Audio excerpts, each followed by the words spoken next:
Terus nanti ingat, kalau kita ujian di pertemuan ke-8, pertemuan ke-7, usahakan hadir ya. Biasanya saya akan membahas kisi-kisi ujian. Ya, kisi-kisi ujian seperti TS sama ujian UAS. Jadi nanti kalian tidak harus belajar. Akan saya kasih kisi-kisi bagian-bagian mana aja yang perlu dipelajari. Jadi nggak perlu full semua. Karena kasihan juga kan harus ngafalin semua, tahu-tahu nggak ada yang keluar ya kan.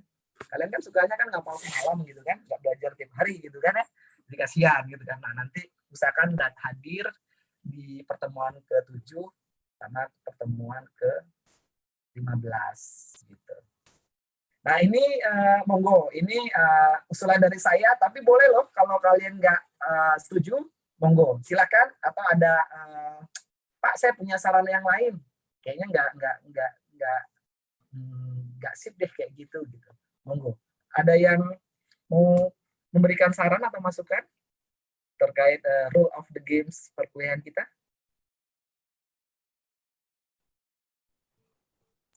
Ya paling sebelum ini Pak, sebelum kelas paling minta waktu buat sholatnya Pak.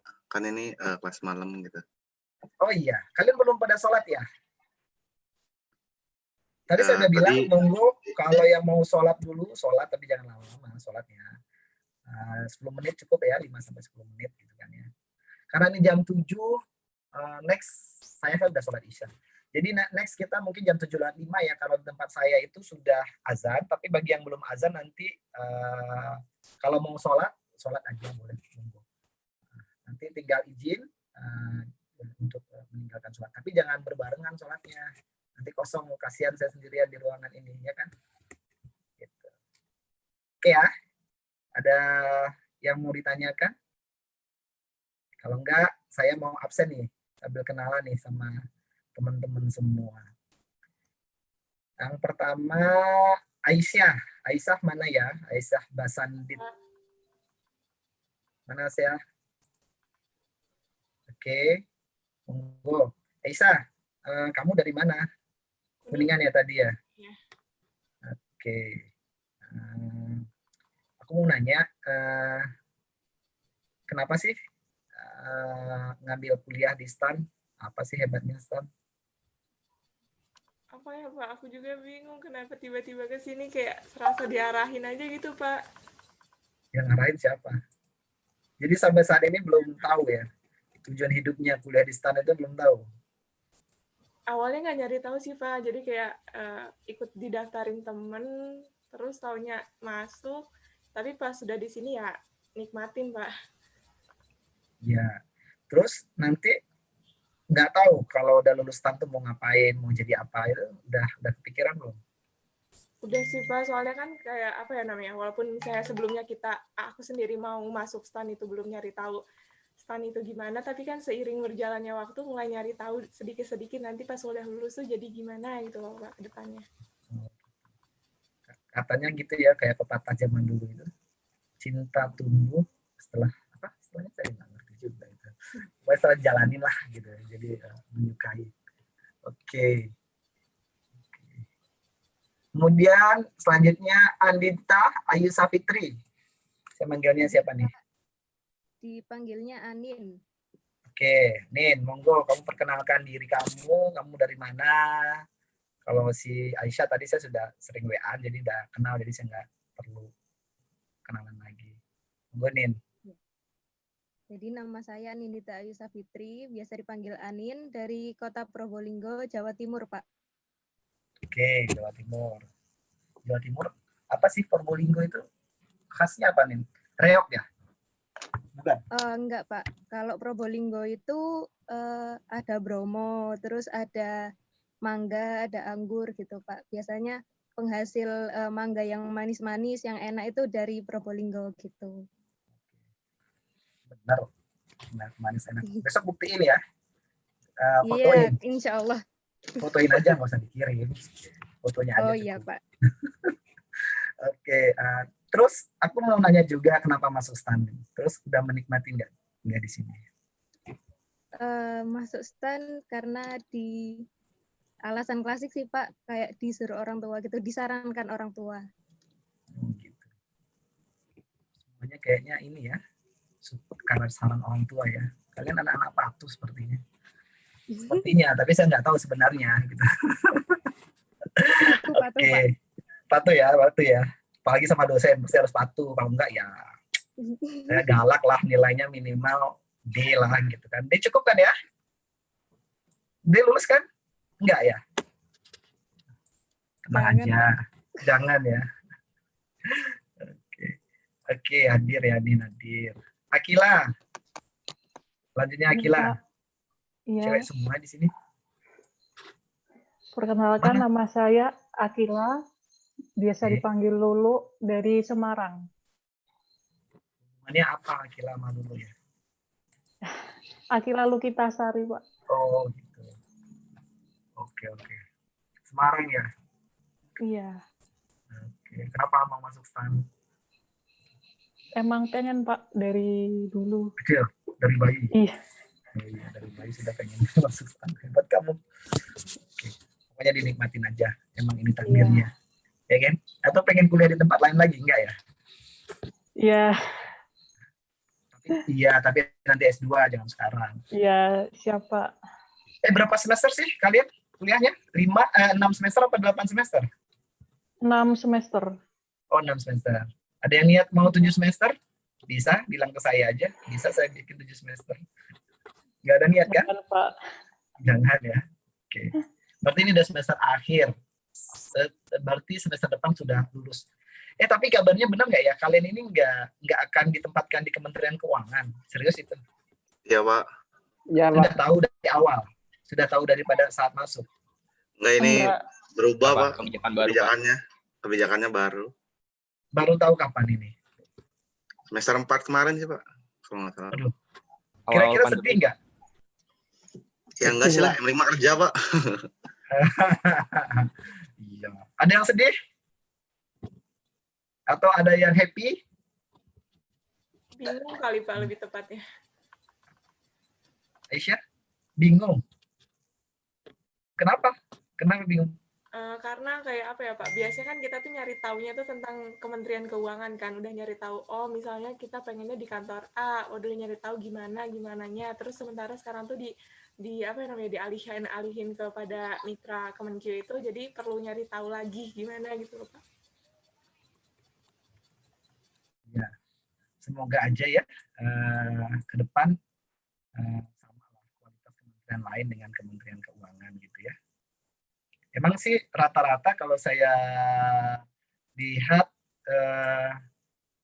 kan awalnya motivasinya masuk ke STAN karena menjadi pegawai Kemenkeu gitu. Saya dulu juga kayak gitu, pengen masuk STAN karena pengen jadi pegawai Kemenkeu. Tapi menurutku di mana aja nggak masalah ya, kita berkarir di mana aja. Tapi nggak enak loh jadi pegawai Kemenkeu, kalian harus ke mana-mana gitu, ke daerah-daerah terpencil gitu ya. Tapi kalau ini mungkin bisa balik ya ke Pemda, kerja di Pemdanya masing-masing gitu. Oke, selanjutnya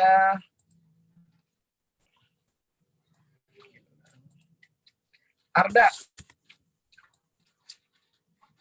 Saya Pak, Iya Arda, ayo. nama saya Arda, biasa panggilannya Okta. Saya dari Pati, Jawa Tengah. Dari Pati, Jawa Tengah. Ya. Oh, Okta Arda. Oke. Gimana Jawa Tengah, aman? Insya Allah. Oke. Masuk STAN kenapa? Sama kayak Aisyah sih Pak. Kayak waktu ada ini yang seminar-seminar dari Cutting gitu, kayak tertariknya ke STAN gitu. Apa yang membuat STAN itu tertarik gitu? Kan bukannya orang pengen kuliah sekelas UI gitu kan? Atau UGM gitu kan? Kayaknya karena Cutting-nya pinter promosi deh Pak. Oh gitu. Siapa itu katanya pintar promosi? Tapi bagus kok. Rata-rata lulusan STAN banyak dibutuhkan karena mitranya Kementerian Keuangan juga banyak ya. Kalian nanti tidak harus di kementerian juga kan ya, bisa bekerja di BUMN gitu kan. Seandainya ada permintaan dari BUMN untuk tenaga-tenaga akuntan. Karena Indonesia ini kekurangan akuntan. Jujur aja kekurangan akuntan.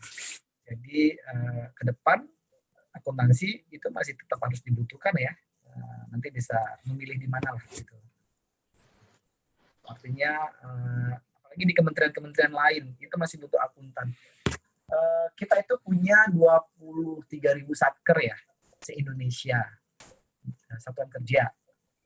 Itu berada di 86 kementerian lembaga.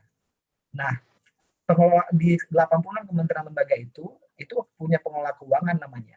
Nah, minimal di pengelolaan keuangan itu harus ada 3, ya, PPSPM, pejabat PPSPM, bendahara, kemudian PPK.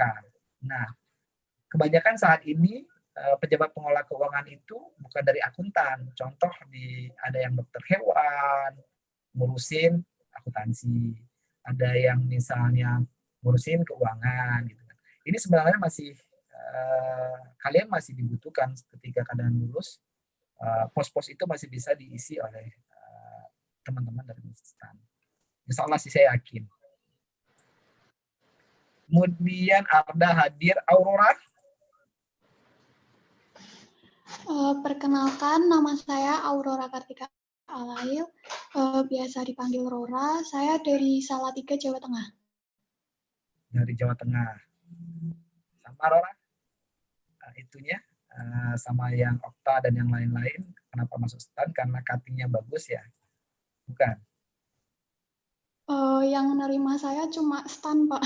Oh gitu, sedih banget kamu. Jangan-jangan kamu cuma daftarnya STAN. Enggak, Pak. Berarti STAN gampang masuknya ya? Gitu ya? Aduh. Ya, belajar keras juga sih, Pak. Angkatan kalian ini berapa orang sih yang diterima di STAN? Sekitar 6.000 bukan ya, Pak? Ya. Banyak ya? Pantasan kekurangan dosen. Iya. Mahasiswanya banyak ternyata. Terpaksa saya harus ngajar juga gitu kan. Tapi nggak apa-apa. Nggak terpaksa kok kalau ngajar kalian. Oke, next-nya 06. Siapa? Ayu ya? Ayu Andira. Iya, Pak, saya. Oke, Ayu. Perkenalkan, nama saya Ayu Andira Restianingrum, biasa dipanggil Dira. Oke, Dira. Dari Dari Gunung Kidul. Gunung Kidul, Yogyakarta, Pak. Masih susah air di sana? Enggak, Pak. Alhamdulillah enggak. Ya, alhamdulillah ya. Jadi kamu udah bisa sering-sering mandi lah ya? Iya, Pak. Kalau zaman dulu kan susah, nggak bisa mandi di sana. Kebanyakan di ini, Pak, di daerah pesisir, Pak, kalau yang kemarau gitu. Gunung Kidul itu kok di pesisir, bukannya di gunung? Di gunung tapi ada pantainya, banyak pantai. Gunung ada pantai, aku nggak bisa bayangin. Iya. Yang lain bisa bayangin nggak? Jangan-jangan kita dibohongin sama si Dira ini.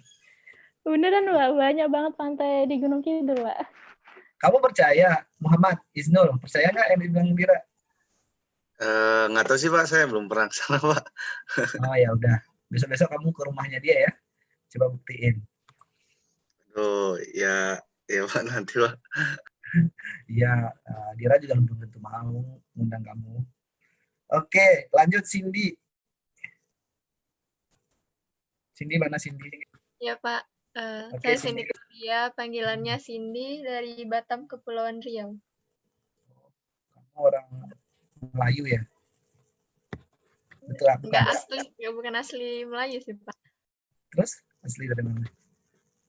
Sebenarnya orang tua merantau ke sini Pak. Sebenarnya dua-duanya asalnya Sumatera Jawa. Barat. Oh, Enggak, kamu orang Sumatera Padang. Barat. Ya. Kamu orang Padang. Coba ulangi lagi, tapi kamu kenalan pakai bahasa Padang ya? Enggak bisa Pak. Udah lahir Nah. dan di sini. Berarti kamu palsu Padangnya. Oke lah, daripada itu saya perpanjang nanti nggak selesai. Kita lanjut ke Dimas. Dimas mana Dimas? Kalau ngomong Iya Pak, malu-malu dong. saya Pak. Hadir Iya Pak. Dimas. Tawain. Oke Dimas. Sikap partisipasi belajar 20, gede loh, 20% loh. Partisipasi belajar. Kalian tuh harus jangan banyak diam, kita banyak diskusi aja. Kuis 30%, tugas mandiri ya, atau kelompok 40%. Jadi tugas mandiri nggak ada ya, kita pakai tugas kelompok aja.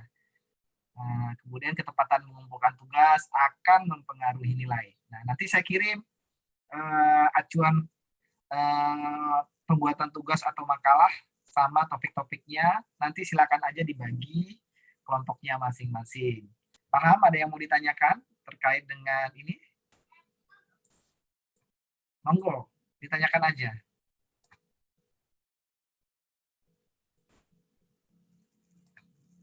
Ada nggak yang mau ditanyain? Atau clear? Oke. Belum ada Pak, belum ada. Belum ada ya. Nah, di materi ini saya udah nyiapin materi. Kita nanti ada 6 pokok bahasan ya di sini. Sampai selesai nanti kita akan berbicara sejarah perkembangan akuntansi pemerintahan, kemudian pengertian dan perbedaan basis kas, basis akrual, dan basis kas menuju akrual, kemudian bagaimana reformasi pelaporan keuangan pemerintah, siapa yang mempunyai otoritas dalam menyusun standar akuntansi pemerintah, kemudian dasar hukum penyusunan laporan keuangan pemerintah, kemudian kita akan berbicara overview standar akuntansi pemerintah. Oke ya, sekarang sebelum masuk, saya mau tanya dulu nih. Kalian kan kuliah di STAN, jurusannya pasti akuntansi kan? Nah, definisi akuntansi itu apa sih? Ada yang tahu?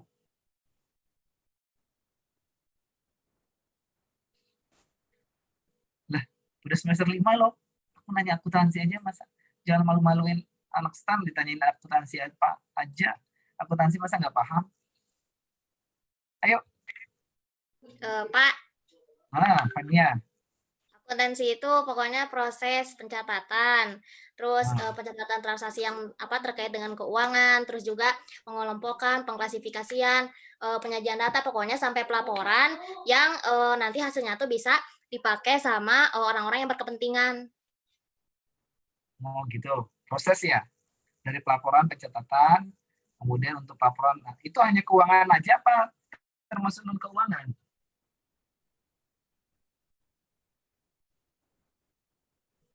Ada yang tahu akuntansi itu? Ada buat pencatatan barang milik negara, Pak. Nah, itu akuntansi juga loh. Barang itu uang apa enggak? Apa, Pak? Kalau tadi kan kata Fania, hanya uang ya, Fania ya? Pencatatan, pelaporan, apa tadi? Pengklasifikasian. Iya, tapi sebenarnya enggak hanya uang, soalnya kan di situ ada aset juga gitu. Oke, tidak hanya uang ya, berarti uang dan non uang. Nah, untuk disajikan kepada pemangku kepentingan, gitu. Buat apa sih akuntansi itu? Oke, Aisyah, menurutmu penting nggak sih harus ada akuntansi? Penting, Pak. Gitu. Soalnya misalnya gini, akuntansi suatu perusahaan, di mana misalnya suatu perusahaan itu kan menyajikan laporan akuntansi. Ini tuh berfungsi untuk apabila ada orang yang ingin berinvestasi pada perusahaan tersebut atau orang yang ingin perusahaan tersebut ingin meminjam dana kepada pihak lain. Jadi pihak lain harus mengetahui laporan akuntansi perusahaan tersebut terlebih dahulu sebelum perusahaan lain itu berinvestasi atau perusahaan lain itu meminjamkan dana kepada perusahaan tersebut, Pak. Gitu. Jaminannya ada nggak kalau orang perusahaan itu punya laporan akuntansi yang bagus gitu? Maksudnya, Pak? Contohnya, apakah menjamin laporan dari akuntansi itu, kalau kamu mendefinisikan hanya akuntansi seperti itu, apakah menjamin nggak kalau misalnya itu bisa memberikan keyakinan bagi pemberi, sebagai investor lah misalnya? Bisa, Pak, karena dilihat sendiri misalnya apakah perusahaan tersebut merugi atau tidak. Kalau misalnya perusahaan tersebut misalnya dilihat dari laporan keuangannya perusahaan tersebut merugi, maka tidak akan ada investor yang tertarik untuk berinvestasi pada perusahaan tersebut, seperti itu, Pak. Oke. Ada pendapat lain? Setuju semua sama Aisyah?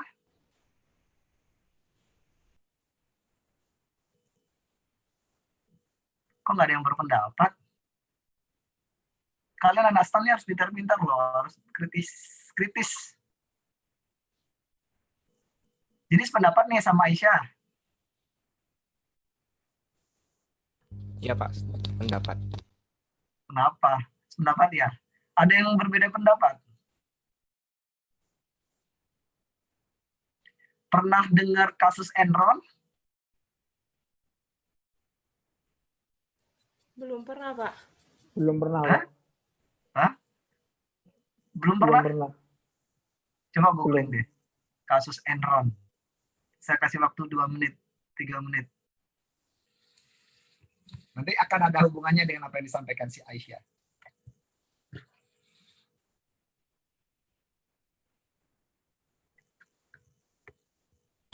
Atau yang di Indonesia kasus Garuda, laporan keuangan Garuda.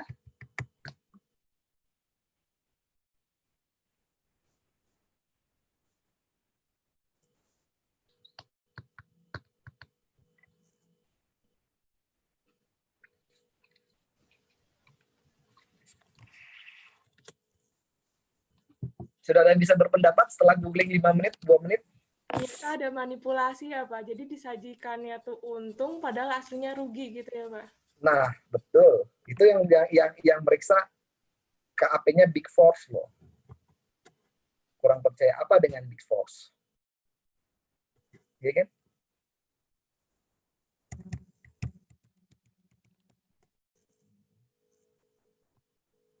Kayak kan semua permainan akuntansi ya.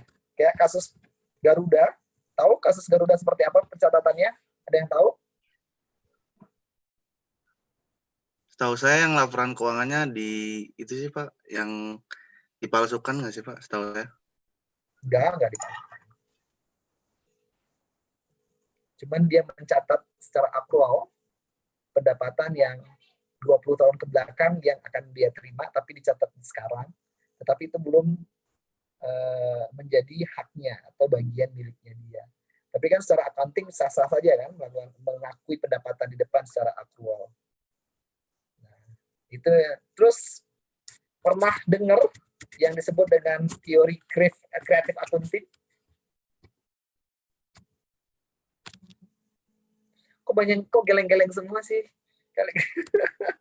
Oke, aku nanya. Dulu waktu kelas yang sudah materi apa udah dikasih dosennya terkait dengan akuntansi? Coba cerita. Ini jangan-jangan ini baru belajar akuntansi baru sekarang ya? Sebenarnya nggak ada. Semester 1, 2, 3, 4. Pengantar doang, Pak. Semester 2, Pak. Pengantar akuntansi. Oh, semester 2 cuma belajar pengantar akuntansi aja ya? Iya, Pak. Definisi, debat, kredit gitu ya? Iya Pak, kayak gitu doang. Dasarnya. Kita nggak masuk ke AKM Pak. Kalau kebenaran nggak masuk ke AKM. Oh gitu. Terus apa yang dipelajarin kalau kebenaran ini? APBN. APBN ya? Anggaran ya? Iya Pak, lebih ke anggaran sama pengelolaan kas gitu sih Pak, condongnya. Dana-dana gitu. Oke. Berarti banyak dari DJA nih kayaknya dosen-dosennya. Ini kan? Ya, kurang lebih Pak. Lebih kurang apa? Kurang lebih?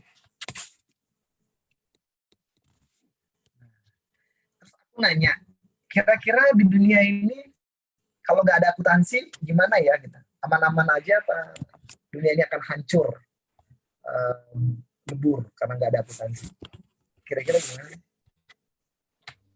Kalau dengan sifat manusia yang alamiahnya begitu Pak, hancur mungkin Pak. Akuntansi. Iya, bener ya? Iya Pak, menurut coba, saya. Iya, nggak apa-apa, aku menghargai pendapatmu. Coba, menurut pandangan kamu, kenapa kalau nggak ada akuntansi dunia ini akan hancur? Karena ya itu kan nggak ada pencatatan, jadi nggak bisa dikontrol gitu keuangannya. Dan manusia juga kebanyakan kurang kejujurannya gitu. Jadi yang ada laporan dan dengan standar-standar yang sudah ditentukan aja masih bisa dimanipulasi, apalagi yang nggak ada gitu. Good point. Benar nggak? Ya, apa yang disampaikan Ega itu adalah benar banget. Gitu. Ya, bagaimana nggak ada akuntansi, sedang ada akuntansi aja dimanipulasi kan, dibuat kreatif accounting. Makanya sekarang ini kalau investor tuh udah nggak percaya. Jadi makanya kalau dalam akuntansi itu nanti akan belajar lah. Aku akan mengasih filosofinya. Yang disebut ada mandatory disclosure sama dengan voluntary disclosure. Artinya kalau tidak hanya melihat dari sisi laporan keuangan aja. Terus, oke ya, kita clear ya definisi akuntansi, tahu ya. Nanti kalau ditanya apa gitu, definisi akuntansi itu mulai suatu proses, mulai kita menilai sebenarnya. Sebelum mencatat kita menilai, mengumpulkan bukti, baru nanti kita mencatat, baru kita mengelompokkan, kemudian baru kita sajikan informasi. Baik itu transaksi keuangan maupun non keuangan yang akan digunakan oleh setiap apapun yang membutuhkan di dalam pengambilan keputusan. Jadi akuntansi ini ada dua sih nanti, karena banyak tuh. Kalau akuntansi manajemen itu lebih kepada kebutuhan yang manajemen. Kalau yang dipelajarin akuntansi laporan keuangan itu lebih kepada kebutuhan eksternal sebenarnya, tidak untuk kebutuhan internal gitu. Nah, kita tahu di perusahaan juga akuntansi itu dibuat laporan keuangan tergantung motifnya. Kan? Kalau untuk pajak lain lagi motifnya kan? Kalau berbicara pajak pasti nanti bebannya akan dibesar-besarin. Ya kan? Karena pajak dihitung dari laba bersihnya. Ya kan? Tapi kalau nanti giliran mau minjem aja duit ke bank, ngakunya pendapatannya gede, duitnya nggak ada, dicatat secara akrual kan, karena kan mau diakui sebagai pencatatan. Nah, banyak piutang-piutang yang tak tertagih lah, akun piutang di neracanya banyak banget gitu. Supaya nanti dilihat, wah kok perusahaannya bagus, pendapatannya besar. Nah, tetapi penting kita untuk mempelajari akuntansi, termasuk juga sekarang di pemerintahan. Ada yang tahu nggak ya, kira-kira kalau di pemerintahan sendiri pentingnya akuntansi itu buat apa sih?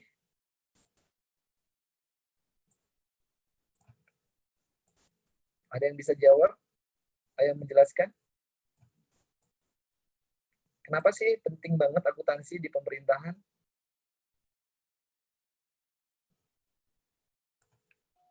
Izin menjawab, Pak. Ya, Yusril.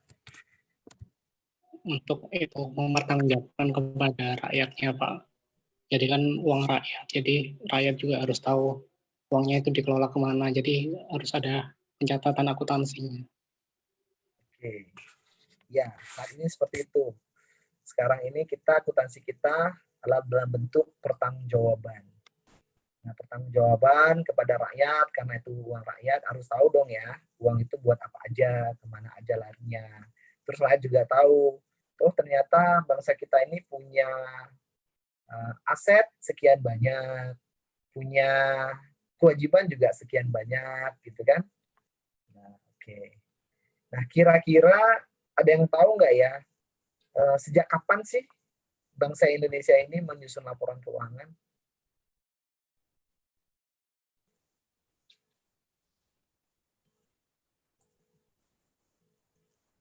Ada yang tahu?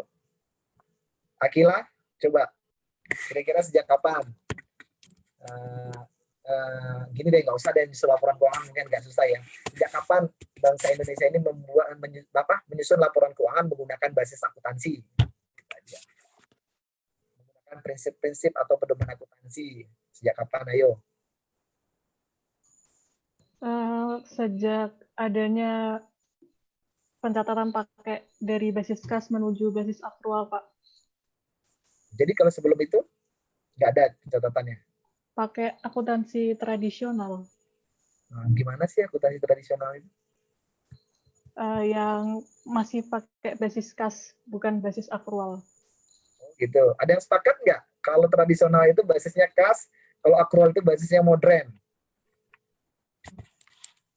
Ada yang sepakat nggak sama Akila? Dia mendefinisikan kalau basis kas itu basis akuntansi tradisional, kalau basis akrual itu adalah basis akuntansi modern. Gitu ya? Benar nggak?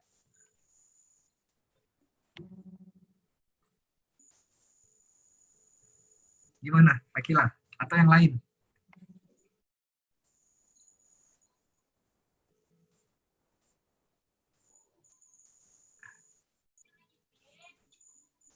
Ayo, yang lain? Nggak setuju kayaknya, Pak. Kamu nggak setuju, Yusril? Nah, gimana? Harusnya seperti apa? Kayak nggak tahu ya, Pak, benar apa salah. Kayak kalau setahu saya itu akuntansi sederhana itu yang apa ya, yang nggak ada akun-akunnya gitu. Jadi kayak dia bikin sendiri. Jadi yang istilahnya single entry, double entry gitu ya? Iya. Jadi sebenarnya apa ya? Sebenarnya akuntansi tradisional itu lebih ke kayak nyatet uang biasa gitulah. Dari zaman dulu udah ada ya. Iya. Kayak tukang kredit mungkin ya. Kayak tukang kredit jalanan itu. Pernah kan lihat tukang kredit bawa kertas yang ibu-ibu? Kayaknya di Medan banyak deh. Siapa tuh? Tamara benar nggak tuh? Tapi sekarang masih ada apa nggak? Aku nggak tahu juga sih. Tukang kredit. Dia kan punya akuntansi juga kan? Hah? Kayaknya iya, Pak. Jangan kayaknya iya. Oke. Jadi nanti kita belajar ya apa bedanya basis kas, basis akuntansi. Nah, sekarang saya tanya nih, kira-kira amanah kita untuk menyusun laporan keuangan itu hadir sejak kapan ya? Pemerintah ini diwajibkan untuk menyusun laporan keuangan. Itu sejak kapan? Pertama kali dimulai. Terus dasarnya apa?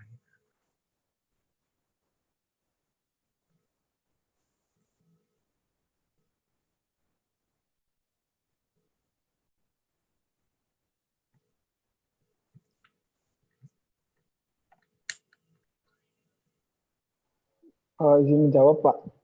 Ya. Menurut saya mungkin di era modern ini mulai dari Undang-Undang Nomor 17 Tahun 2003 tentang Keuangan Negara, Pak. Ya, betul. Bagus.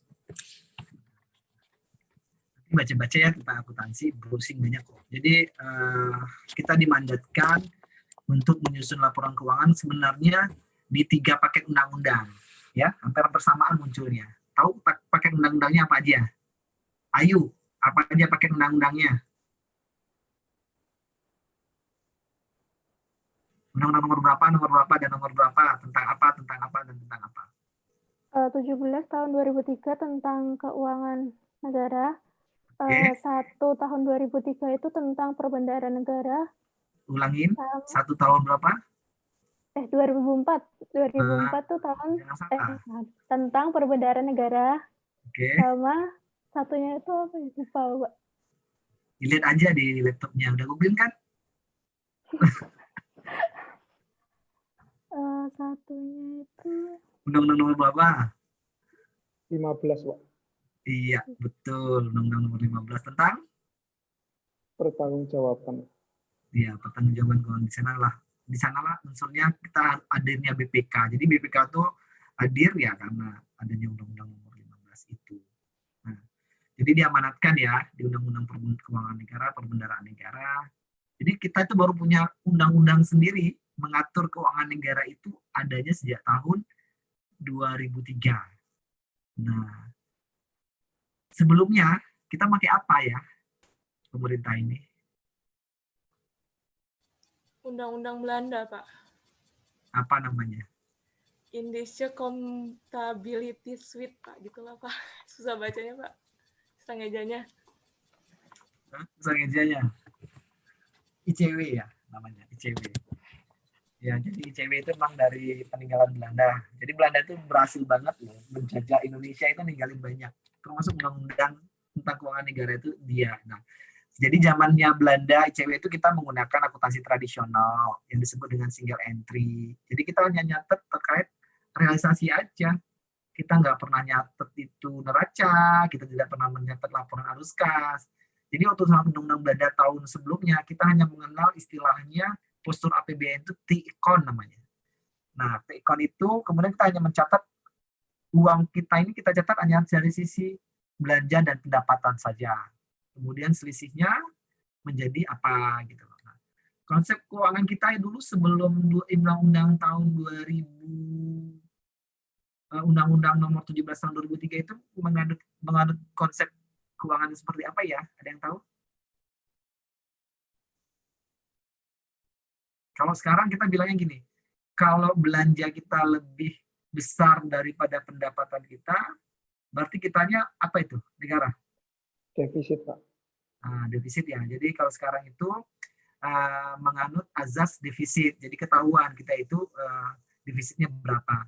Nah, kalau defisit itu ditutupin pakai apa? Pembiayaan. Pembiayaan, Pak.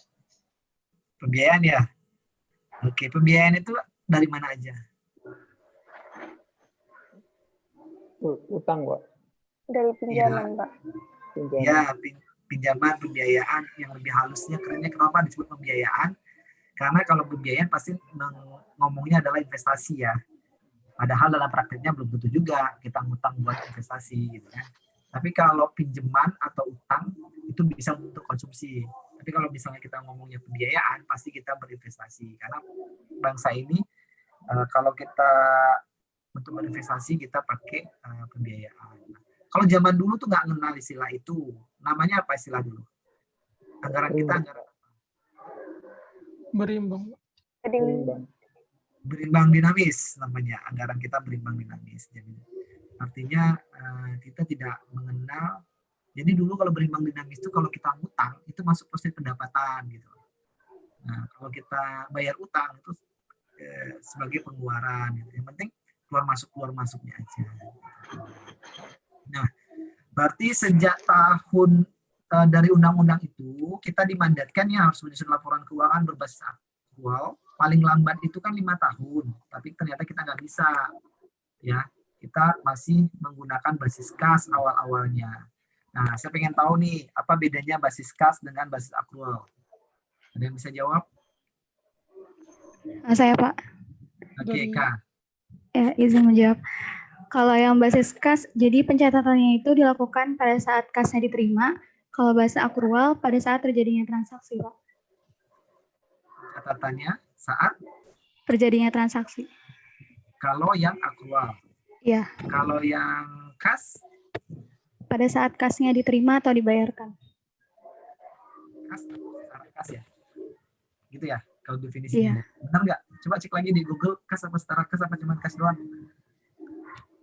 Penjelasan. Pada saat kas diterima oleh kas pemerintah atau dibayarkan dari kas pemerintah. Kas atau setara kas istilahnya, tidak hanya kas. Ada hal kas itu kan uang ya. Jadi ada yang setara kas juga, itu dianggap seperti itu. Nah, kalau menurut kalian nih, nah, bagusan mana sih pakai kas, basis kas atau basis akrual? Kira-kira kalau ngomong pros dan cons-nya gitu. Apa aja basis kas dan basis akrual?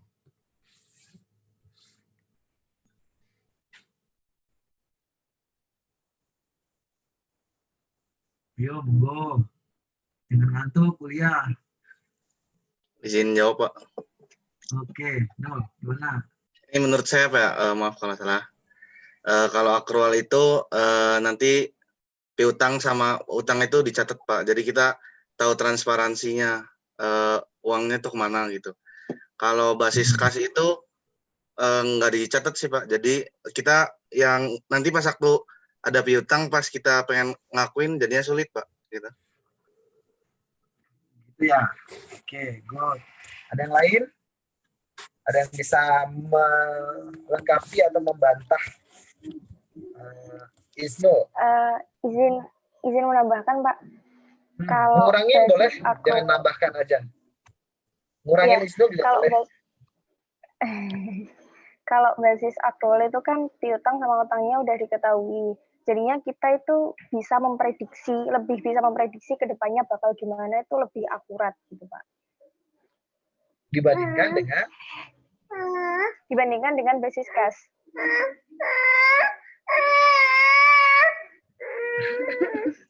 Gak apa-apa, anaknya diberi dulu sih, Mbak. Anaknya.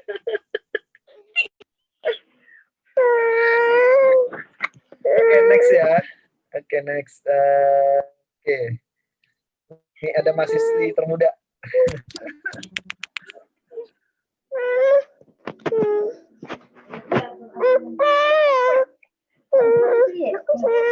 Nomornya kuliah.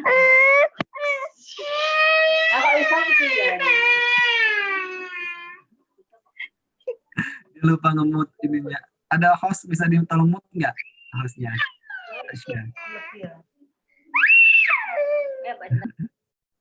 Oke, next ya.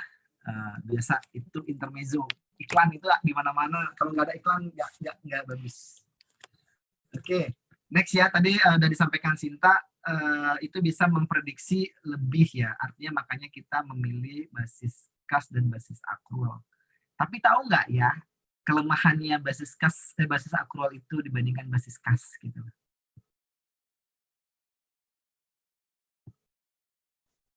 Meskipun tadi keuntungannya, kita bisa memprediksi ya gitu loh, pendapatan kita, mengurusi apa kewajiban kita di masa yang akan datang, karena kita mencatatnya lebih komprehensif. Tetapi ada loh kelemahannya juga dengan basis akrual. Ada yang tahu nggak? Yang itu tadi Pak. Ya. Ayo, siapa boleh? Cindy, habis itu siapa lagi? Itu benar Pak. Yang tadi Pak, dari sebutin juga. Tadi? Apa yang tadi? Akan muncul estimasi piutang tak tertagih karena udah diakuin lebih dulu padahal kasnya belum diterima. Ada yang lain? Ada yang lain? Boleh, salah satunya akan muncul piutang tak tertagih.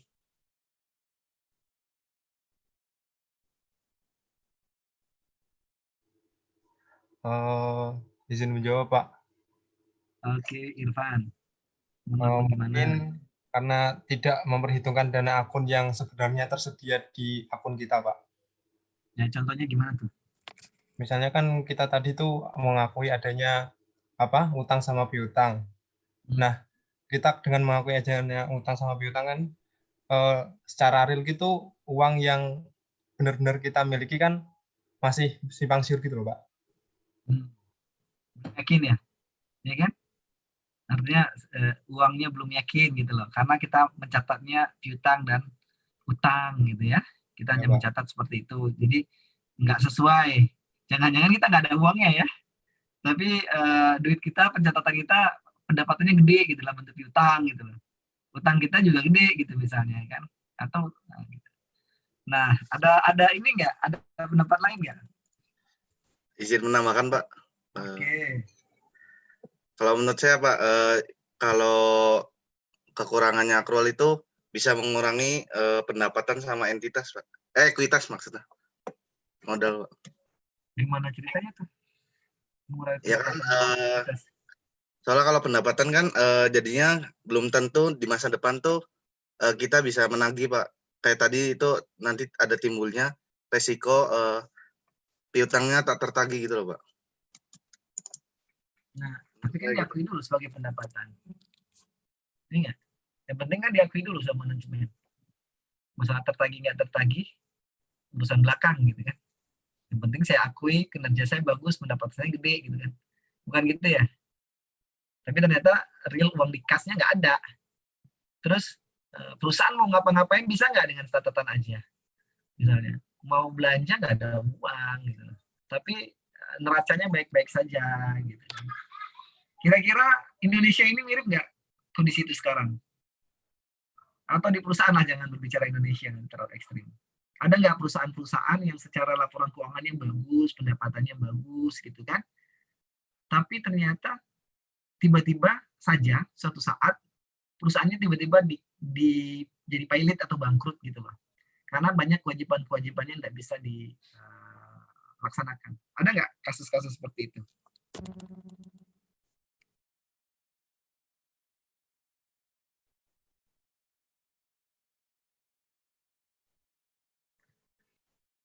Kelas ini sunyi senyap ya kelas ini.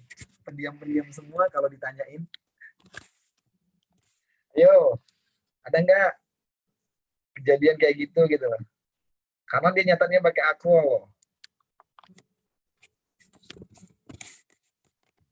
Izin menjawab Pak. Mungkin karena dia bayar biaya operasionalnya bukan pakai kas tapi pakai utang. Operasionalnya bukan bayarnya pakai kas, bukan pakai kas, tapi pakai utang. Ya. Contohnya gimana sih? Jadi buat bayar pegawai gitu Pak, karena nggak ada pendapatannya, dia bayarnya pakai utang, minjem sama perusahaan lain atau bank. Iya. Nah setelah itu bangkrut. Akhirnya kan, iya, jadi pendapatannya kan nggak ada, tapi utangnya nambah terus, jadi nggak bisa bayar utang-utangnya, jadi bangkrut. Akhirnya bangkrut ya? Iya Pak. Terus yang minjemin mau? Karena lihat laporan keuangannya bagus gitu? mungkin Pak. Izin menambahi Pak. Kenapa? Ayo Yuda, ayo Yusril. Kita diskusi loh. Mungkin kayak di bank ya, di bank kan kayak dia kan nawarin jasanya itu ya kayak minjemin uang tadi. Nah dia minjemin duit, terus ternyata dia sendiri nggak punya duit buat gaji karyawannya. Terus malah kacau, terus malah bangkrut. Oh gitu. Contohnya Bang apa itu kalau yang kamu ceritain itu? Ada nggak contohnya? Century mungkin. Jadi Terus yang Century itu bangkrut karena minjemin duit ke yang lain. udah sih Belum itu bisa ditagih. karena dia itu kan yang bank panik gitu kan, terus jadinya malah nggak liquid. Padahal duitnya udah diputar gitu. Nah, oke, balik lagi ya. Kita mau ngupas masalah kas dan akrual nih. Aku mau lihat nih, menurut kalian itu ada yang berpendapat nggak kalau Indonesia itu kemarin karena amanat undang-undang ya. Tapi kalau nggak berbicara amanat undang-undang nih, kita singkirkan nih undang-undang. Kalau menurut kalian tuh sebaiknya itu kita pakai basis kas atau basis akrual ya? Ini saya ada ngasih proskot, kasih contoh fenomena-fenomena gitu kan. Nah, ini menurut kalian kira-kira kalau kita mau bikin akuntansi atau ibaratnya lah, kalian punya perusahaan nih, ya kan, mencatat aktivitas-aktivitas kalian. Nah, kalian tuh lebih milih menggunakan basis kas atau basis akrual nih, bebas gitu. Kira-kira menggunakan basis apa untuk mencatat? Izin menjawab Pak. Oke.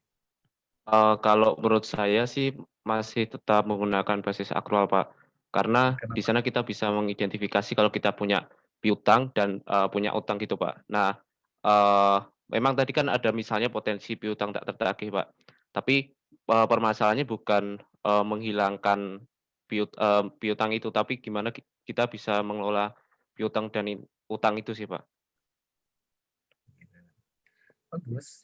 Bagus pandangannya. Ada yang lain? Pendapat yang lain? Kalau Cahyadi dia pengen tetap pakai akrual karena katanya lebih bisa mengidentifikasi kalau ternyata kita tuh bisa punya piutang loh, kita bisa punya kewajiban loh. Gitu. Nah, saya nanya, kalau kita basisnya kas, ya kan? Terus kalau kita ngutang, kita nggak nyatet.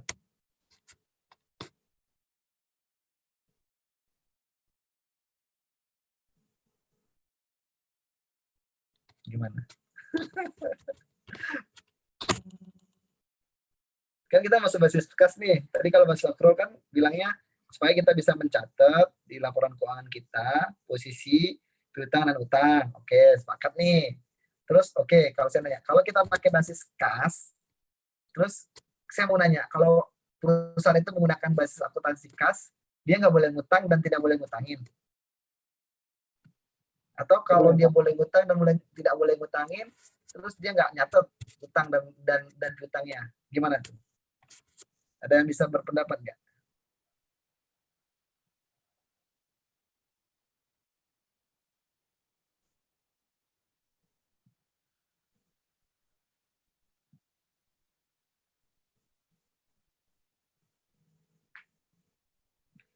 Kalau sama saya belajar lebih banyak filosofi ya. Kalau teori-teori nanti bisa baca, nanti saya kasih PPT-nya. Kan kalau hanya teori mah nggak usah belajar juga nggak apa-apa. Tapi kalau sama saya lebih kepada bagaimana filosofinya. Karena ketika kalian paham tentang sebuah filosofi, tidak hanya filosofi kopi, tapi filosofi akuntansi itu penting gitu. Jadi nanti ditanya apa aja, dari arah mana aja, dari sudut pandang mana aja, kalian bisa menjelaskan. Nanti teori-teori yang ada tinggal baca. Insya Allah nggak akan keluar ujian. Oke. Gimana tadi? Aku kasih challenge tuh. Kalau misalnya, ini kan kita lagi supaya kalian nanti bisa paham sebenarnya apa sih kalau akuntansi kas dengan akrual perbedaan yang sangat signifikan, bukan hanya sekedar definisi ya. Kalau definisi mah tinggal hafal gitu kan. Tapi secara konsepsinya seperti apa? Tadi kita Si Heru punya, si Ivan Cahyadi punya pertimbangan, tetap kita harus pakai akrual karena pencatatan kita lebih komprehensif, kita bisa mencatat piutang dan utang. Nah, pertanyaan saya, kalau misalnya kita pakai kas, berarti kita nggak boleh ngutang atau nggak boleh ngutang ini?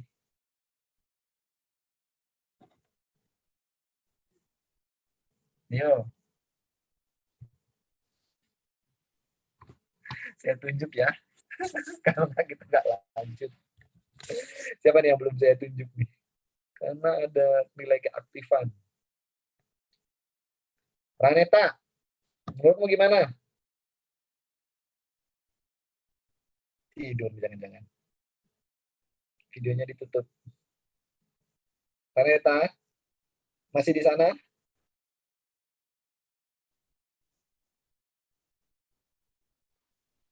Ya, Pak. Halo?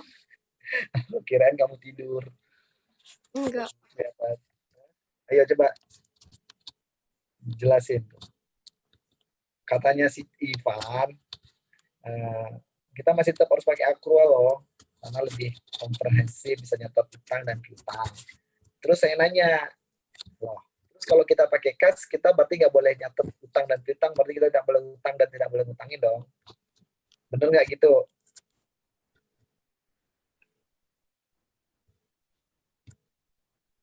Menurut saya tetap boleh, Pak. Boleh ngutangin. Terus nyatetnya gimana kalau kita ngutangin? Kan uangnya belum ada. Sementara kita pakai basis kas. Nggak usah dicatat. Kayaknya nggak dicatat, Pak. Kalau nggak dicatat nanti lupa. Nggak bisa kita tagih. Dicatatnya itu setelah uangnya keluar, uangnya kita bayarkan. Kita ngutang, apa diutangin nih ceritanya nih? Ngutangin ya?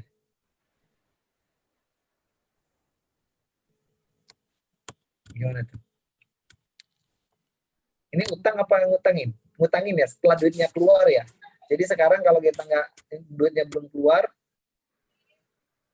terus kita nggak nyatetin gitu. Itu piutang kan, kalau kita ngutangin itu kan piutang ya. Nah, ada contoh lain nggak? Kita nggak usah berbicara utang deh, yang piutang tidak bersalah uang keluar atau uang masuk. Coba dikasih contoh yang lain.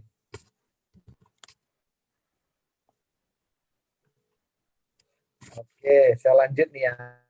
Nurul Hidayah.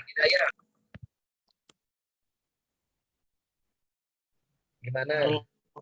Koneksinya error, Pak, tadi katanya. Oh, Nurul koneksinya error. Dwi Siti Wulandari. Tunggu dijelasin. Tunggu berpendapat. Menurutmu gimana? Kamu pakai mazhab prinsip basis kas atau basis aktual? Kalau saya ya lebih setuju yang akrual sih, Pak. Kenapa?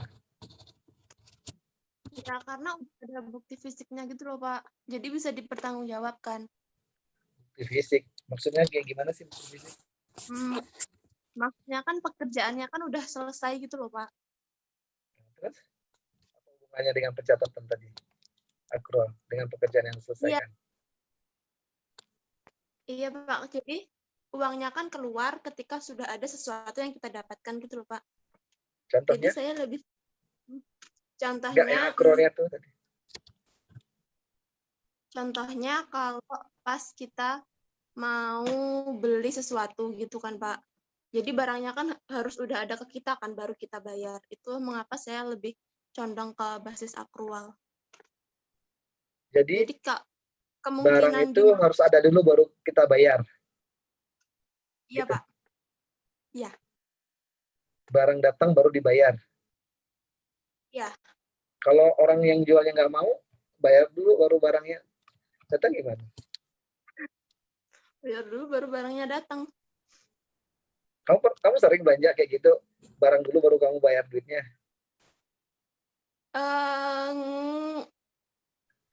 Biasanya di online gitu nggak sih, Pak? Kalau belanja online? Oh, belanja online kamu pesan-pesan aja. Terus kalau udah datang duitnya baru dibayar gitu? Gitu, Bukannya Pak, kamu uangnya. transfer dulu?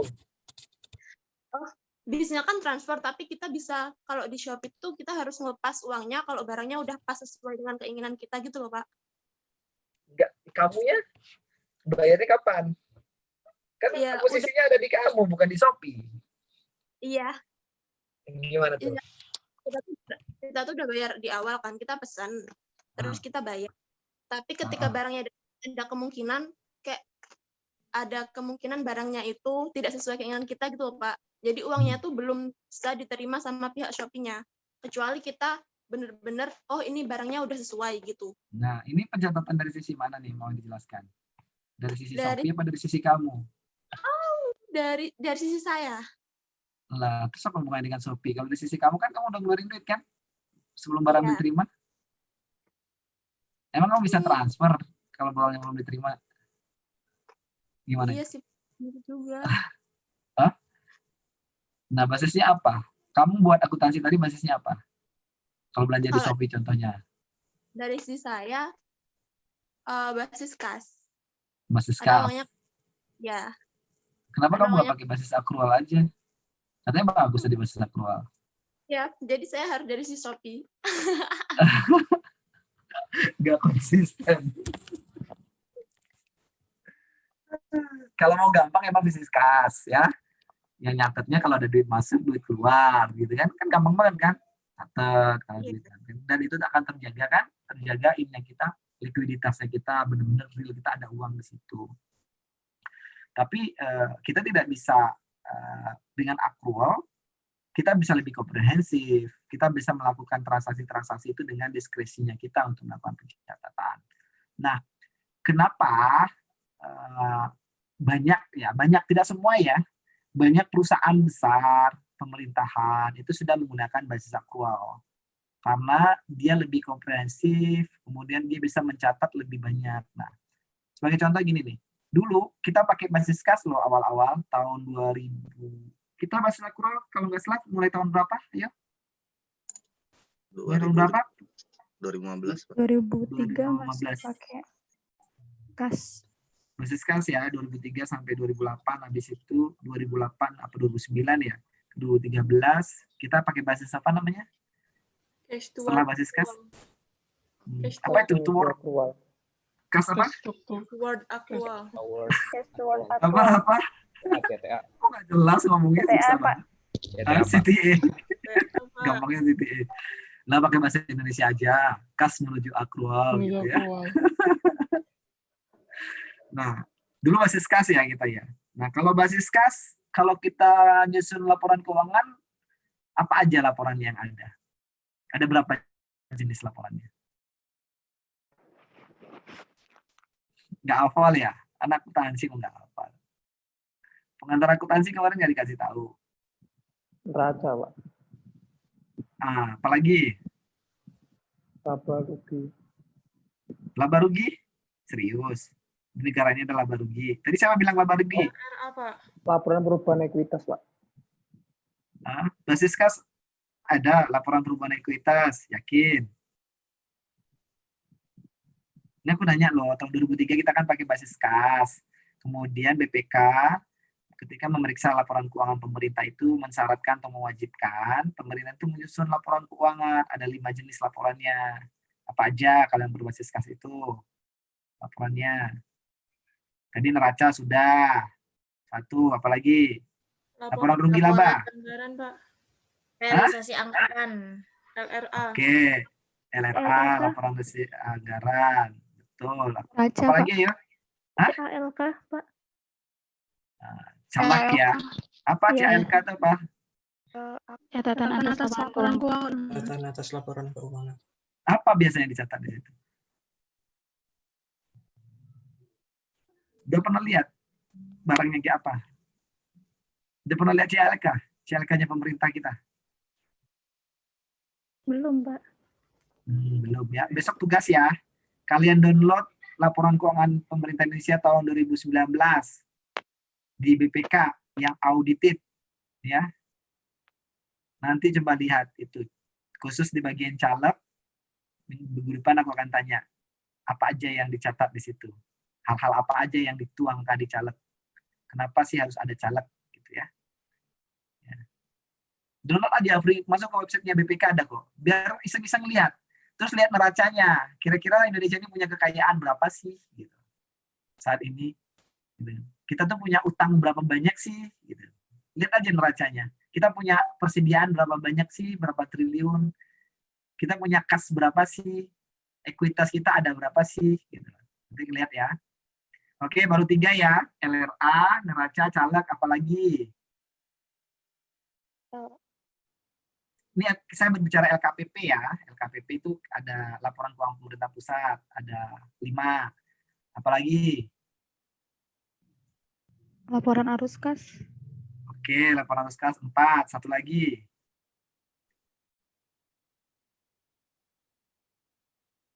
LRA, neraca. Laporan operasional. Enggak, belum. Itu baru ada sekarang. Bukan basis kas. LRA, Laporan SAL. Laporan SAL, sisa anggaran lebih ya. Oke, berarti ada 5 ya dulu. Nah, kalau dia bukan LKPP, tetapi dia laporan keuangan laporan keuangan kementerian lembaga atau LKKR, dia wajib menyajikan laporan apa aja? Neraca, arus kas. Arus kas ada di KL?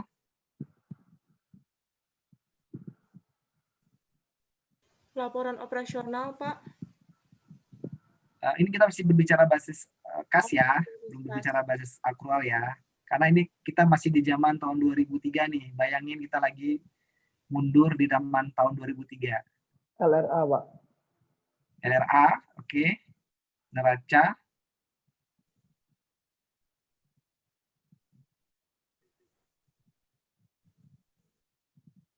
Sama caleg, Pak. Caleg. Ya. Apalagi? Satu lagi apa ya? Caleg. 3 dia ya, 3 ya. LRA, neraca, sama caleg. Nah, kalau LKPP sendiri itu terdiri dari apa? Laporan keuangan pemerintah pusat itu terdiri dari laporan apa ditambah laporan apa? Bun sama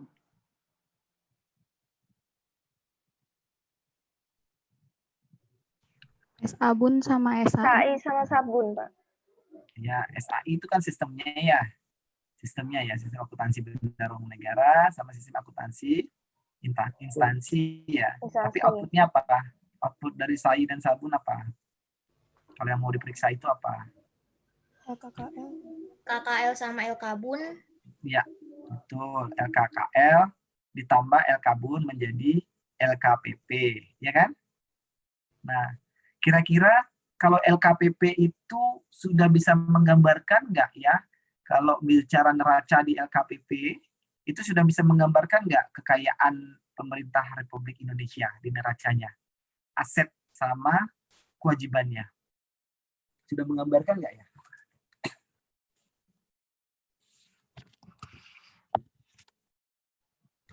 Menurut kalian, LKPP itu sudah menggambarkan nggak ya? Kalau itu, ya gimana, Fadil? Menurut saya belum sepenuhnya, Pak. Kenapa, Dil?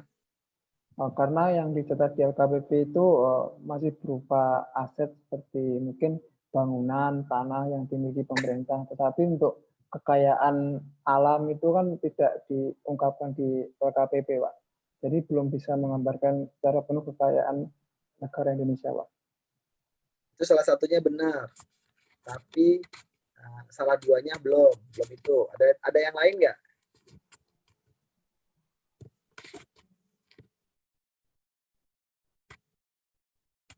Emang selain LKPP ada lagi nggak laporan keuangan di Indonesia ini?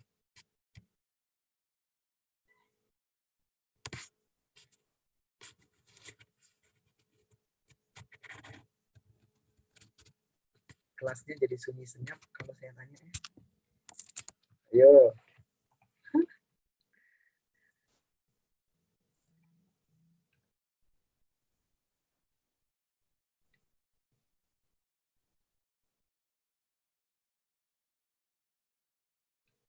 Rin, menurutmu gimana, Rin?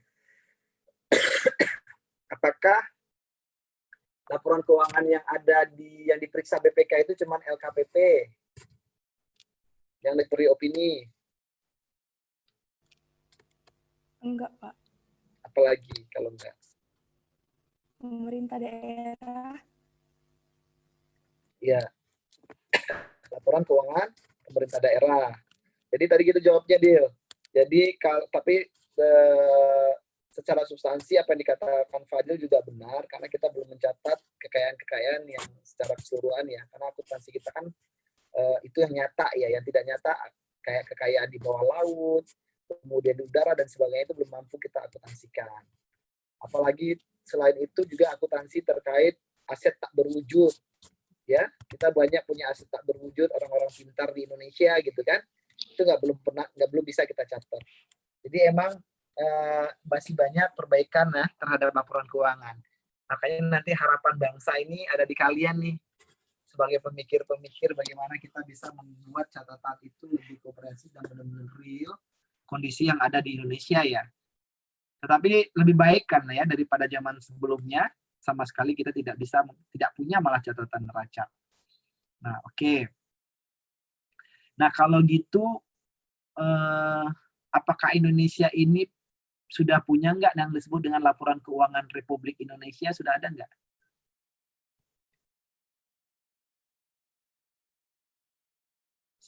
Sudah ada dan sudah pernah dengar?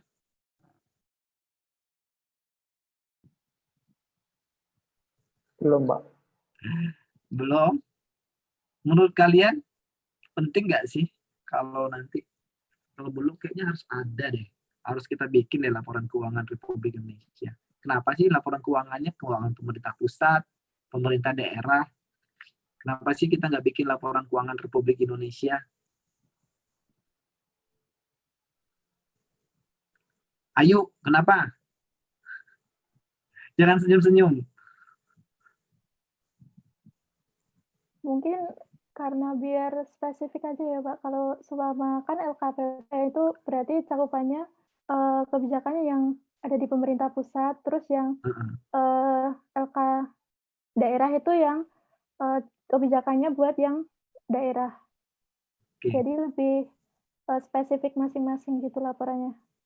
Oh gitu. Oke. Nah, simpan ya jawabannya. Jadi gini, kalau ibaratnya pemerintah itu adalah perusahaan, kemudian perusahaan itu kan mau minjem ke bank atau ke investor, ngasih lihat LK, laporan keuangan perusahaan. Dia nggak bisa kan? Nggak misain kan? Perusahaan mana sama perusahaan mana yang di pusat apa di daerah meskipun dia punya cabang. Nah, kira-kira investornya percaya nggak atau mau terima nggak kalau laporan keuangannya seperti itu? Dia minjeminnya ke Indonesia loh, bukan ke pemerintah pusat atau pemerintah daerah. Gimana? Atau menurut kalian itu udah bagus Pak? Nggak usah dibikin gabungan lagi. Bikin ribet, biarin aja sendiri-sendiri gitu. Ada yang berpendapat gitu nggak?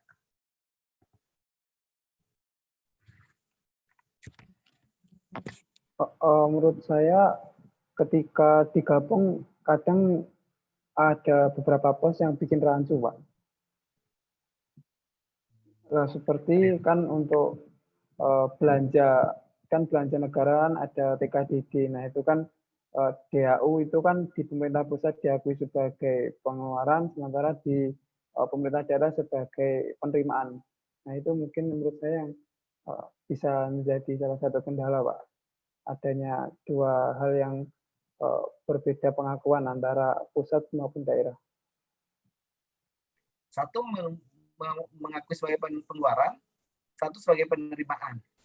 Gitu ya? Iya, Pak. Ada yang berpendapat lain? Jadi nggak perlu ya? Nggak perlu ya kita bikin ya? Oh, saya mau berpendapat, Pak. Ya, gimana, Israel? Menurut saya sih perlu, cuman seperti kata Fadil tadi, bisa aja terjadi kayak gitu. Kan emang sekarang kan zamannya kayak mau big data kan. Jadi sebenarnya ya bagusnya semuanya terintegrasi gitu. Cuman ya masalahnya itu tadi kayak sebenarnya kita masih kesusahan gitu. Oh, gitu. Tanggung jawab kalian ini yang masih muda. Kalau saya mungkin udah 10, 15 tahun lagi, atau 30 tahun lagi, kalian kan yang calon pemimpin bangsa untuk memikirkan. Jangan mikir susah dong. Mikirnya harusnya bisa gitu kan. Gitu. Nah, oke, next ya, kita akan belajar aktual. Tadi udah kebayang ya, bahwasannya KPP itu terdiri dari LKBUN dan LKKL. Kemudian kalau LKBUN itu ada 5 yang basis kas, LKKL ada 3 ya. Terus untuk yang basis aktual, apa sih penambahannya dari yang 5 itu dari basis kas?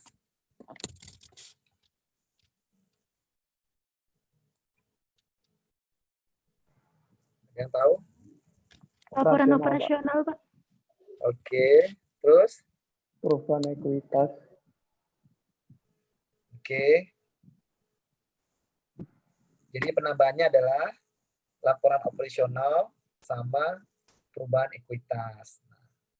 Terus aku nanya nih, menurut kalian, ya, apakah basis aktual yang saat ini kita gunakan itu sudah benar-benar fully aktual atau belum?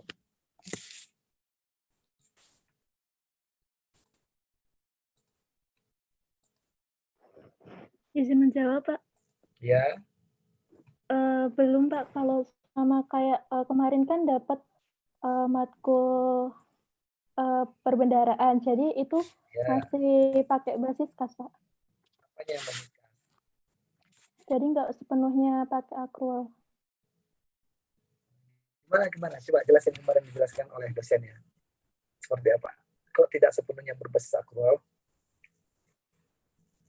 Jadi di kementerian ini kan kemarin tuh dapat matkul yang perbendaraan. Terus itu pakai yang basis kas. Tapi kalau seumpama yang di pemerintahan sendiri itu juga mencatat sebagai akrual, Pak. Jadi nggak seluruhnya di pemerintahan ini pakai basis akrual.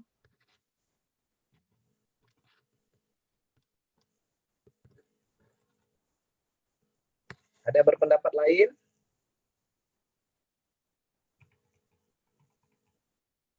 Aduh, saya lupa. Ini materi direkam nggak sama teman-teman? Sama hostnya tadi direkam nggak? Direkam, Pak. Direkam, Pak. Oke, Udah, sip Pak, ya. udah direkam. Oke, sip. Oke.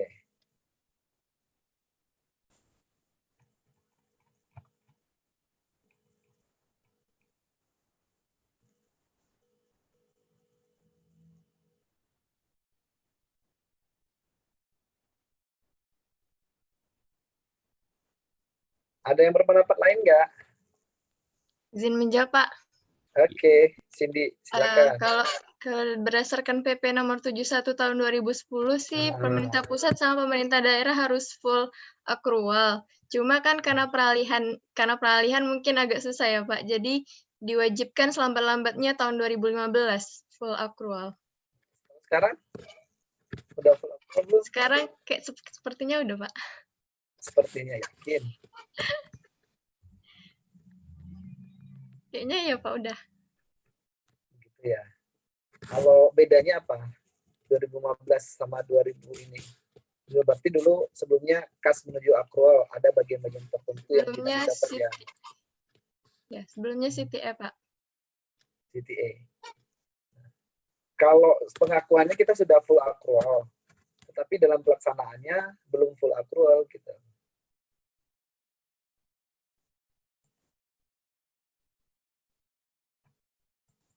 Kenapa belum full akrual?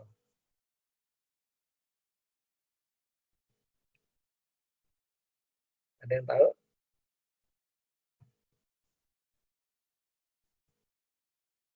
Ada yang tahu belum? Enggak. Ada yang tahu enggak? Kenapa belum full accrual? Belum tahu, Pak. Karena itu barangnya harus ada dulu baru kita mau bayar. Itu kan ketentuan ya, ketentuan di pengadaan barang jasa pemerintah seperti itu. Nah, tapi bukan itu sih sebenarnya. Bukan itu penyebabnya. Karena di kita itu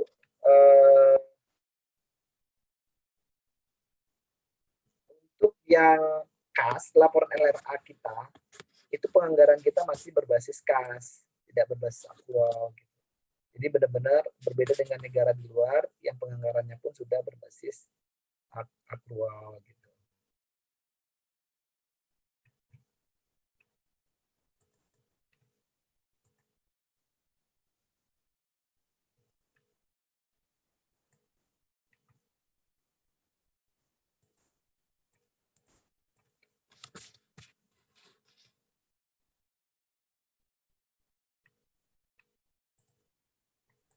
Oke. Gimana? Udah ngantuk? Yuk kita lihat yuk perkembangan dari sejarah perkembangan akuntansi pemerintah ya. Kita bisa lihat sebenarnya sejak Indonesia merdeka tahun 2003, pengelolaan keuangan negara ini masih didasarkan pada sebuah aturan yang diberikan oleh Belanda ya, atau ICW ya. Lama banget, yaitu sejak 1864 loh. Kita pakai ICW 1864 nomor 106. Nah, kemudian kita sempat melakukan perubahan sih, cuman perubahan dikit aja. Kita merubahnya menjadi Undang-Undang nomor 9 tahun 68, tetapi bukan Undang-Undang Keuangan Negara. Nah, kalau kita lihat sejarah perkembangannya, tahun 75 kita belum ada sistem akuntansi. Nah, tapi istilahnya tata usaha keuangan ya. Kita hanya mencatat dari sisi anggaran sama dari belanja. Kemudian tahun 79 kita juga belum ada standar. Kita menggunakan masih bersifat single entry. Kemudian tahun 86 kita mulai mendesain apa yang disebut dengan sistem akuntansi pemerintah dan sistem akuntansi instansi. Kemudian tahun 2001, tahun 2002 itu kan ada undang-undang tentang otonomi daerah ya, yaitu tentang Mendagri tahun 29 tahun 2002. Bahwasanya sudah memulai menggunakan basis CTA ya. Nah, tapi dari 86 ke 87, 88 kita mensimulasikan tuh akuntansi manual di beberapa departemen menggunakannya. Kemudian tahun 1992 itu ada namanya Badan Akuntansi Keuangan Negara. Jadi dulu Bakun itu satu unit sendiri di Kementerian Keuangan. Dia namanya Bakun kalau nggak salah, Badan Akuntansi Negara. Nah, sebagai Central Accounting Office di Indonesia, jadi yang mulai menyusun. Tapi kita belum mempunyai, dan masih single entry ya, kita belum mempunyai basis akuntansi yang pas. Nah, kemudian tahun 2003-2004 kita itu membuat 3 paket undang-undang keuangan negara. Jadi tadi dari awal sudah saya jelaskan. Undang-Undang 17 tahun 2003, Undang-Undang 1 2004, dan Undang-Undang 15 tahun 2004. Kemudian tahun 2005 kita bentuk KSAP ya. KSAP itu adalah Komite Standar Akuntansi Pemerintah. Nah, dibentuk melalui Kepres 84 tahun 2004, di mana SAP ini berbasis CTA. Ya, masih berbasis CTA. Itu sesuai dengan Peraturan Pemerintah nomor 24 tahun 2005. Kemudian tahun 2010 kita merubah tuh, memperbaiki lagi sistem standar akuntansi pemerintahan kita menyatakan benar-benar sudah menggunakan full accrual. Tetapi full accrual secara laporan kita sudah, jenis laporannya sudah full accrual dengan 7 laporan. Tetapi secara substansi kita masih belum sebenarnya full accrual, dan sampai kapanpun nggak akan bisa melakukan full accrual sepanjang penganggaran kita masih berbasis kas, di mana di kita pendapatan dan pengeluaran itu dicatat. Kalau misalnya pendapatan dicatat kalau kita sudah ada NTPN ya, nomor transaksi penerimaan negara, sedangkan pengeluaran dicatat ketika sudah kita terbitkan nomor SP2D. Ada yang ditanyakan nggak? Paham nggak tentang sejarahnya yang ada di kita? Nah, gitu ya. Ada yang mau ditanyakan?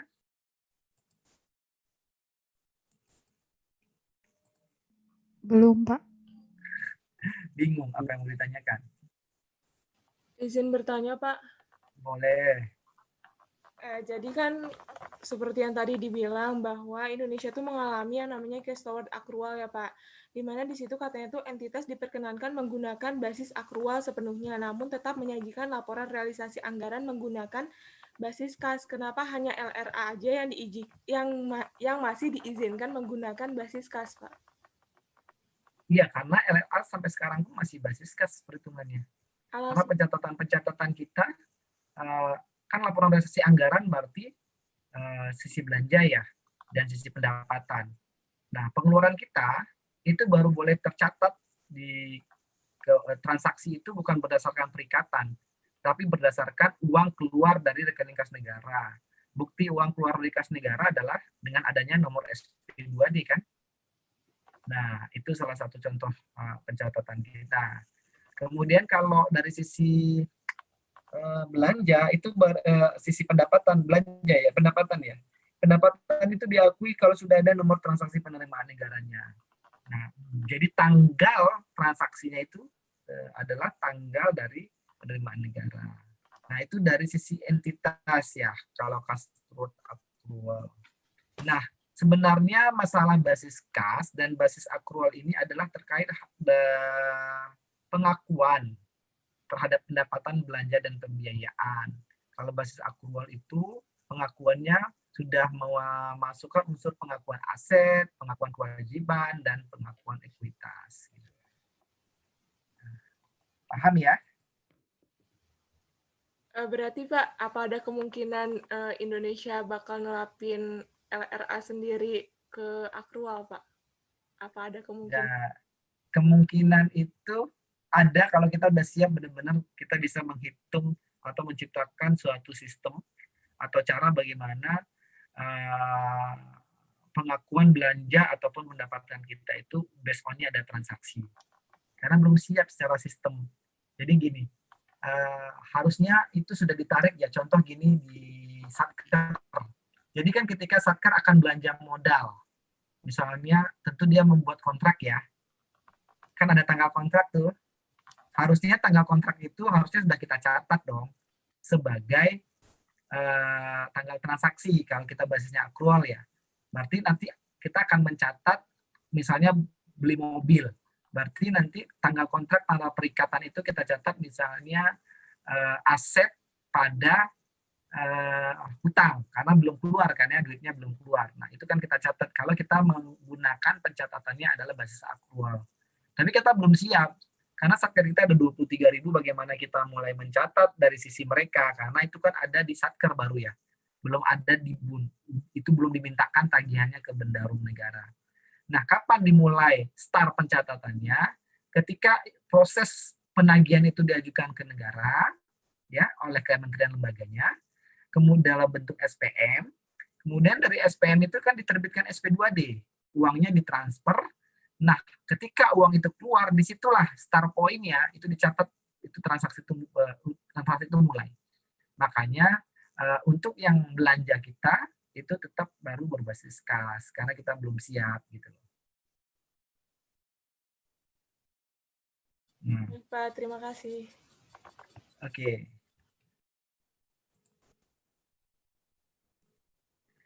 Nah, kemudian kan kita coba akan saya jelaskan sedikit ya terkait dengan LRA versus dengan laporan operasional. Apa sih bedanya LRA dengan pendapatan LO?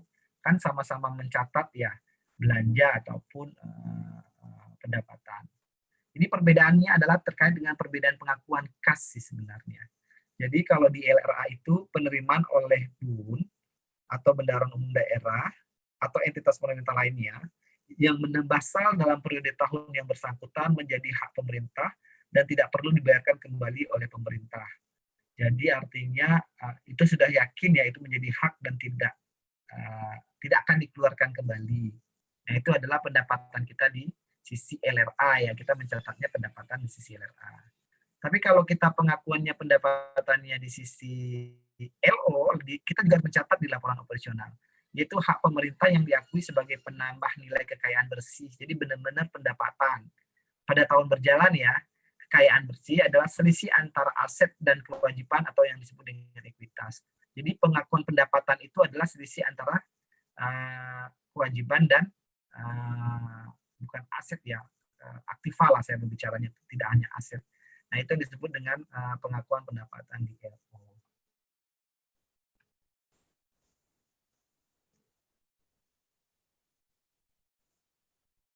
Kemudian dari sisi belanja nih. Nah, kalau di LA namanya belanja, kalau di LO kita akuinya sebagai beban. Kalau di belanja, di LRA kita akuinya sebagai belanja. Jadi apa itu belanja? Jadi belanja itu adalah semua pengeluaran yang dilakukan oleh bendahara umum negara. Berarti yang dikeluarkan loh ya, uangnya ketika terbit SP2D ya, Bun ingat ya. Tahu kan ya SP2D? Kemudian akan mengurangi SAL, sisa anggaran lebih dalam periode tahun yang bersangkutan. Berarti dalam tahun, kalau sekarang 2020 adalah akan mengurangi SAL kita nih, yang tidak akan diperoleh pembayaran kembali oleh pemerintah. Jadi ya sudah kita keluarkan. Kemudian kalau beban LO, kalau di LO disebut dengan beban ya, itu merupakan kewajiban pemerintah yang diakui sebagai pengurangan nilai kekayaan bersih.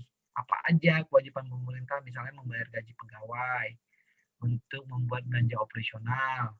Nah, ini ada kewajiban kayak bayar listrik, air, dan telepon. Nah, ini akan dicatat sebagai beban di laporan operasional.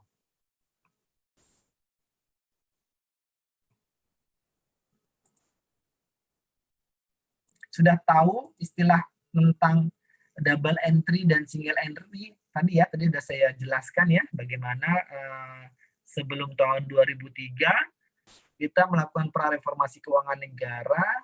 Jadi dulu namanya PAN ya.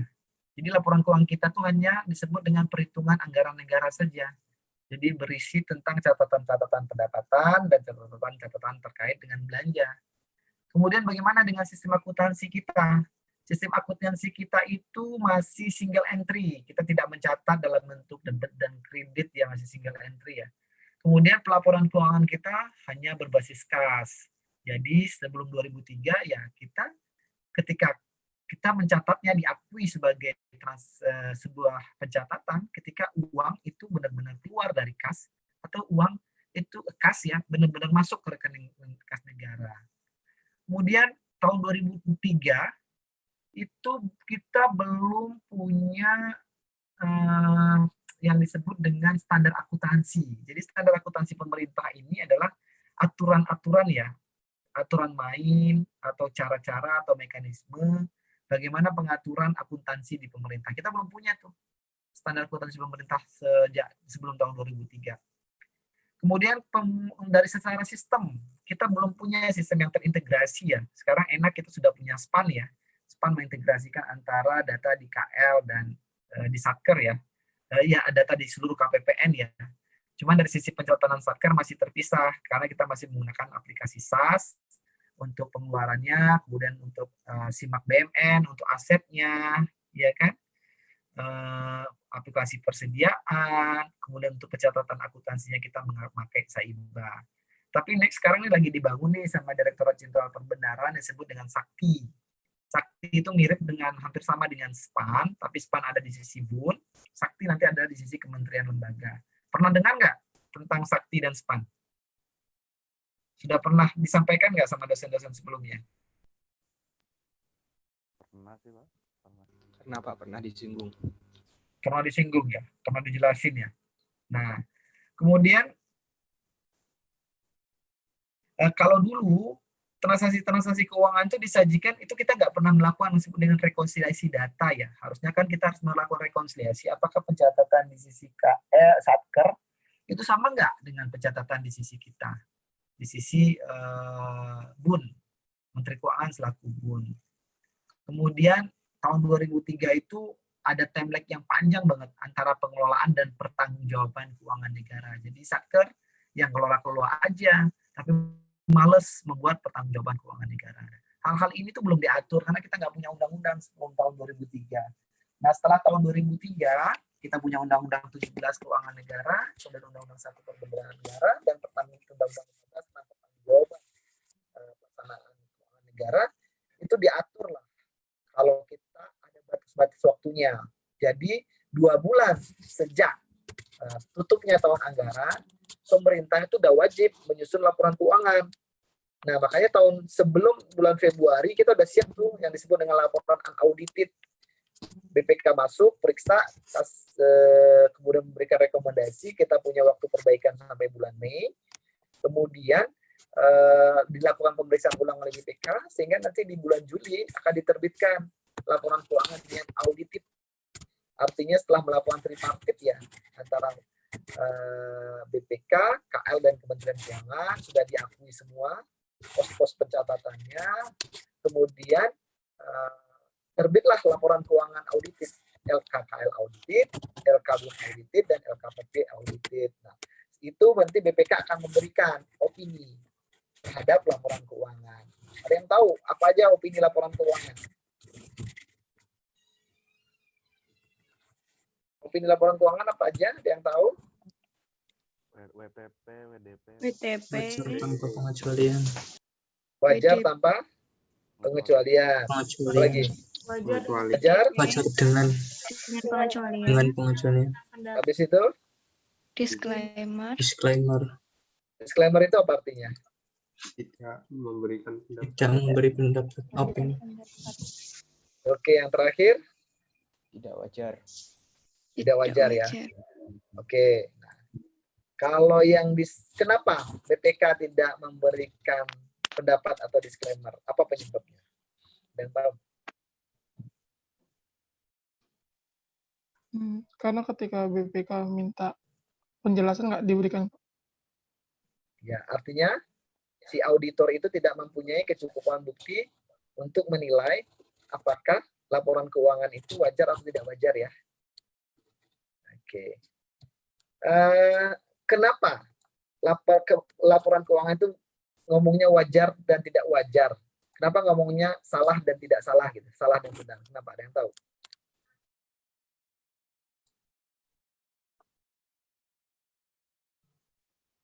Karena kayak Ada yang tahu?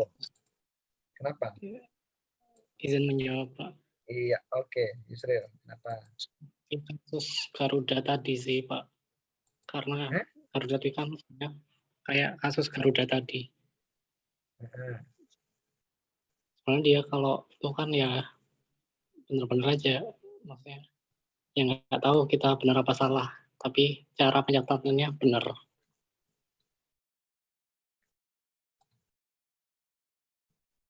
Jadi wajar itu, nah wajar itu ada aspek-aspek apa sih menyatakan dia wajar atau tidak ketika BPK memberikan opini?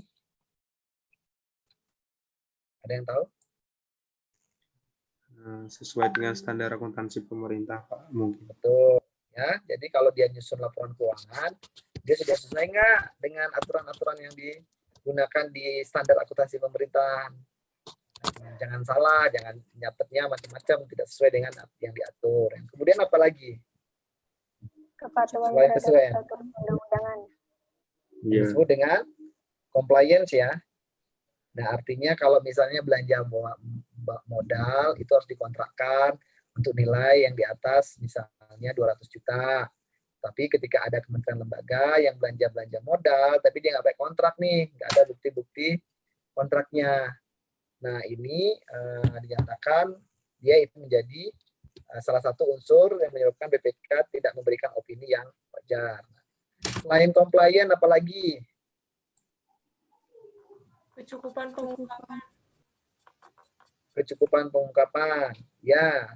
Setelah itu apalagi? Efektivitas sistem pengendalian internal. Nah, ini penting nih. Nah, ini disebut efektivitas pengembalian internal. Nah, kalau misalnya keempatnya itu cukup, maka nanti nggak akan masalah. Pasti akan BPK akan memberikan WTP ya, kecukupan bukti, sudah sesuai dan sebagainya gitu ya. Nah, ini nanti BPK akan melihat ke sana ketika melakukan review ya, bukan review ya, pemeriksaan atas laporan keuangan yang ada. Nah, terkait dengan pengembangan standar akuntansi pemerintah, dulu tuh BPK harus ngecek nih, apakah kementerian lembaga itu menyusun laporan keuangan itu udah sesuai nggak dengan SAP. Nah, namun dalam perjalanan SAP ini nggak mudah loh. Banyak isu-isu waktu saat kita bikin SAP waktu awal-awalnya ya, tahun 2003 ya, sebelum tahun 2005. Nah, ada beberapa isu ya. Yang pertama, mandat Undang-Undang Keuangan Negara dan Undang-Undang Perbendaharaan untuk menyusun laporan keuangan berbasis akrual. Ini menjadi isu kita. Kita harus wajib nih bikin berbasis akrual gitu loh. Katanya paling lambat paling lambat itu ada 5 tahun sejak ditetapkannya undang-undang. Nah, ini sehingga kita belum punya standar dulu. Kalau kita mau nyusun, tentu kita harus punya standar. Standarnya seperti apa? Kemudian adanya IPSAS yang berbasis akrual nih. Kan kalau standar akuntansi internasional itu kan berbasis akrual. Mau nggak mau kita harus berbasis akrual. Kemudian standar di akuntansi sektor private itu yang menggunakan PSAK juga menggunakan basis akrual gitu loh. Nah, kemudian isunya lagi anggaran kita nih berbasis kas. Kemudian kita ada kewajiban untuk menyusun neraca. Kemudian di pemerintah saat awal-awal itu belum dikenal sistem pembukuan berpasangan yang disebut dengan double entry. Nah, ini yang menjadi sangat krusial adalah kita terbatasnya SDM di bidang akuntansi. Termasuk sampai saat ini loh, kita terbatas SDM di bidang akuntansi. Nah, nanti kehadiran kalian nih di salah satu nanti bisa menjadi calon-calon akuntan yang bisa ditempatkan di kementerian lembaga.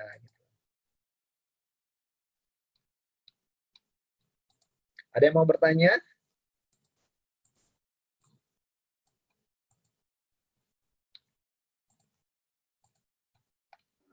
Oke, kalau nggak ada, siapa yang mau bertanya? Monggo. Ya, izin bertanya, Pak. Oke.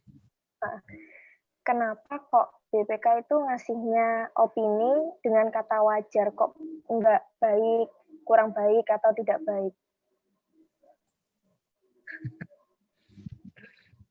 Kalau menurut dirimu, wajar sama baik itu bedanya apa? Kalau wajar itu harus sesuai sama peraturan gitu. Nah, karena kan basis pemeriksaannya itu kan sesuai enggak dengan peraturan, gitu, berarti dia wajar. Kemudian compliant enggak, gitu kan, patuh enggak, SPI-nya jalan enggak, gitu. Nah, sehingga laporan keuangan itu kecukupan buktinya ada enggak. Nah, kalau berbicara baik dan tidak baik, nanti akan berbicara baik buruk dong ya. Kalau berbicara baik buruk pasti ada standar misalnya. Kalau misalnya laporan keuangan itu baik, itu pasti tidak akan ada korupsi, ya kan? Tidak akan ada penyimpangan. Nah, makanya banyak gubernur, pejabat-pejabat negara yang tertangkap kasus korupsi, daerah-daerahnya korupsi, padahal laporan keuangannya opininya WTP. Karena laporan keuangan itu hanya wajar. Oh, wajar kok. Cukup bukti-buktinya kok, gitu loh. Nah, makanya opini itu kan pendapat ya. Pendapat dari pemeriksa itu hanya sampai sekedar melihat apakah ketika dia mencatat sesuai atau tidak dengan ketentuan. Kemudian yang dicatat itu bukti-buktinya cukup atau tidak, gitu. Hanya sampai di sana. Tapi pemeriksa tidak akan sampai melihat apakah ini baik atau buruk, gitu. Pemeriksaan, karena ya mandat atau kewenangan pemeriksaan ketika memberikan suatu opini atau pendapat terhadap sebuah laporan keuangan itu hanya baru bisa dinilai sebatas dia wajar dan tidak wajar. Dia tidak bisa menilai apakah itu baik atau buruk, sehingga penilaiannya itu adalah seperti itu. Ada yang mau ditanyakan lagi? Izin bertanya, Pak. Oke. Kalau yang kasus Garuda tadi kan aslinya kan berarti kan aslinya udah benar wajar kan, cuman kayak apa kas jadi akrual gitu. Nah terus kenapa kok Big Four kok nggak bisa kayak apa ya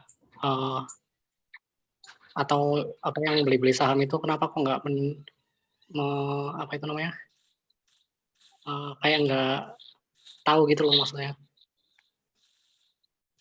Maksudnya membeli saham yang nggak tahu itu gimana, Yusril? Masih kurang paham saya pertanyaannya. Gimana itu? Jadi kan yang Garuda itu kan sebenarnya sebenarnya kan kas, tapi dia makainya dianggap accrual. Kenapa kok Big Four gitu nggak apa ya? Kok nggak tahu itu loh? Kok bisa kecolongan gitulah istilahnya? Loh, kalau kasus Garuda itu bukan masalah accrual apa tidaknya gitu loh. Jadi adalah masalah pengakuan pendapatannya ditarik terlalu jauh ke belakang. Padahal pendapatannya itu secara transaksi belum dibuktikan gitu loh pengakuannya. Nah, sebenarnya waktu itu sudah diperiksa. Kan mereka diperiksa oleh KAP ya, tapi bukan Big Four kalau nggak salah saya memeriksa KAP. Nah, KAP mungkin tidak melihat unsur itu gitu loh. Nah, waktu itu yang dipertanyakan oleh Dewan Komisarisnya kalau nggak salah, karena salah satu dari Dewan Komisarisnya tidak mau menandatangani laporan keuangan yang sudah diaudit itu. Gitu. Salah satu komisarisnya karena melihat ada ketidakwajaran menarik pendapatan kalau nggak salah 20 tahun ya, 20 tahun ke belakang ke depan dengan tidak memperhitungkan salah satunya adalah net present value. Jadi itu salah satunya juga. Kemudian yang diakui itu belum sepenuhnya menjadi miliknya Garuda, tapi sudah diakui, dicatat sebagai pencatatannya miliknya Garuda. Nah itu sebenarnya sehingga yang terjadi adalah dari sisi pendapatan naik. Jadi dia sehingga waktu itu ketika itu dicatat seperti itu, laporan keuangan Garuda kan menjadi untung ya, tidak rugi. Tetapi setelah dilakukan koreksi dan tidak diakui, akhirnya Garuda malah menjadi rugi gitu laporan keuangannya. Gitu Yusri. Oh iya Pak, berarti aslinya sebenarnya kan nggak wajar ya, cuman kecolongan aja gitu kan Pak? Ya, kalau dilihat itu harusnya tidak wajar, tapi kan waktu itu kita tidak tahu ya pertimbangan apa si pemeriksa tidak melihat itu gitu loh. Harusnya itu kan diperiksa oleh KAP. Harusnya KAP kan memberikan WTP wajar tanpa pengecualian ya. Apakah waktu itu dia tidak, saya tidak tahu ya. Kan akhirnya kan denda kan ya. KAP-nya didenda 5 tahun tidak boleh menjadi KAP kan oleh Menteri Keuangan waktu itu. Karena ada unsur fraud lah di situ yang ditemukan oleh yang diindikasikan oleh Menteri Keuangan. Baik Pak, terima kasih Pak. Oke, kita udah 9:30, kayaknya sudah harus istirahat ya. Ini materi nanti akan saya share ke Aisyah, termasuk juga dengan penugasan ya. Jadi nanti Aisyah tolong nanti di kolomnya itu tolong diisi jadwal dan nama-nama kelompoknya yang 14 itu. Nah, nanti untuk yang materi minggu depan mungkin saya akan karena belum selesai saya buat ya. Mungkin nanti akan saya kirim ya. Cuma untuk minggu depan paling nanti kalau tidak memungkinkan untuk presentasi untuk kelompok 2, mungkin kita akan seperti ini, nanti kita akan mulai nanti di kelompok 3. Tapi kalau nanti bahannya cepat saya bisa sampaikan, sehingga nanti teman-teman minimal bisa membuat PPT-nya dulu, paparannya dulu untuk yang pertemuan kedua atau kelompok yang mendapatkan tugas pada pertemuan kedua. Gitu ya, kalau sepakat ya. Ada yang ditanyakan lagi sebelum kelasnya saya tutup? Pak, boleh nanya satu lagi nggak, Pak? Boleh. Jadi kalau misalnya laporan udah ditetapkan BPK WTP, tapi kalau masih ditemukan korupsi, yang disalahin siapa, Pak? Aparatnya. Bukan laporan BPK. Keuangannya. Bukan laporan Aparat keuangan. BPK? Bukan. Ya, Pak. Aparat yang korupsinya. Iya, karena gini, sebenarnya tidak inline ya. Artinya WTP itu tidak menjamin tidak akan terjadi kecurangan-kecurangan. Karena kan kecurangan itu, korupsi dan sebagainya itu kan dalam hal pelaksanaan ya terjadinya, bukan dalam hal pelaporan. Ya, contoh gini, misalnya seseorang membeli laptop, ya kan, sepanjang bukti harganya misalnya 10 juta gitu kan ya. Realnya, tapi dia catatnya 25 juta. Korupsi bukan itu? Korupsi kan? Nah, tapi pada saat pemeriksaan dia bisa memberikan kecukupan bukti. Contoh, kwitansinya 10 juta gitu kan, 25 juta gitu kan. Barangnya sesuai dengan spek yang ada di harga pasaran gitu kan. Nah, kita tidak tahu kan apakah nanti mereka membeli barang tapi ada bukti kwitansi dan sebagainya. Tetapi apakah yang dibelinya itu harganya sebenarnya 10 juta menjadi 25 juta, yang dicatatnya 25 juta sepanjang bukti-bukti kwitansi dan prosesnya ada, itu dianggap wajar gitu loh. Oh ternyata ada ya komputer yang harganya segitu gitu loh. Itu tetap dianggap wajar karena cukup bukti, kemudian prosesnya udah sesuai dengan tender gitu kan, lelang, penunjukannya sudah juga sesuai, makanya itu dianggap wajar sama BPK sehingga tidak menjadi temuan. Nah, kemudian kapan kok ketemu korupsi? Ya, biasanya korupsi itu adalah adanya aduan dari masyarakat, misalnya kan ternyata, oh itu ternyata ada yang menemukan gitu kan.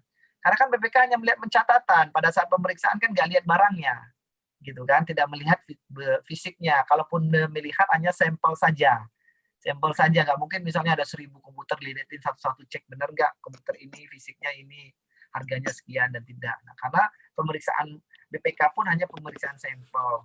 Nah, yang diberi opini itu kan adalah kementeriannya ya. Nah, di kementerian itu kan terdiri banyak satuan kerja.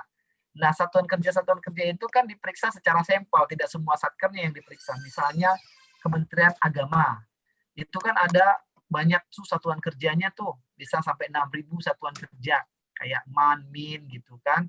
Nah, kayak kantor agama. Nah, terjadi korupsi itu mungkin di salah satu kantor itu gitu loh. Tetapi pencatatannya secara keseluruhan, secara konsolidasi itu sudah wajar karena disertai dengan bukti-bukti, pelaksanaannya sesuai dengan tender, tetapi fakta di lapangannya antara barang dengan itu tuh berbeda karena tidak pada saat pemeriksaan itu tidak membandingkan sampai fisiknya dengan pencatatannya, sehingga korupsi itu muncul gitu loh. Gitu sih, Di.